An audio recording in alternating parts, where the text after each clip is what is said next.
సంఘములో అందరూ ఎత్తబడరు. సంఘములో 3 రకాల విశ్వాసులు ఉంటారు. ఇక్కడ విశ్వాసులు ఉన్నారు, అవిశ్వాసులు ఉన్నారు, నటించి విశ్వాసులు ఉన్నారు. విశ్వాసులు మాత్రమే పరలోకము నుంచి వచ్చిన జీవం కలిగిన వాళ్ళు. నటించి విశ్వాసులు, అవిశ్వాసులు, ఆ జీవం అక్కడ లేదు. అందుకనే మొట్టమొదట పాల మీద పొంగులాగా ఉంటుంది అనమాట వాళ్ళకి. విశ్వాసం మంట పెట్టగానే లొగిస్తారు అనమాట. ఏది ఉద్యమం ఎలా ఉంటుంది తెలుసా? వాక్యం చెప్తున్నప్పుడు ఏమో ఆమెన్ హల్లెలూయా అంటే, ఇంటికి వెళ్ళిపోగానే మరలా ఉద్యమం అంతా.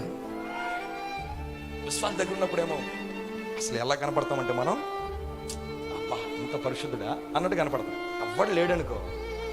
అందుకనే ప్రవక్త ఒక మాట అంటాడు, అందరూ ఉన్నప్పుడు కాదు నీ ఒరిజినల్ జీవితం చూపించాల్సింది. నువ్వు ఒంటరిగా ఉన్నప్పుడు ఏమై ఉన్నావో అదే నీ ఒరిజినాలిటీ. నువ్వు ఒంటరిగా ఉన్నప్పుడు ఎవరితో ఎక్కువ సహవాసం చేస్తున్నావో, ఒంటరిగా ఉన్నప్పుడు నీ ఆలోచనలు ఏమై ఉన్నాయో, ఒంటరిగా ఉన్నప్పుడు నీ జీవితంలో నీ క్రియలు ఎలాగ ఉన్నాయో అది నీ ఒరిజినల్.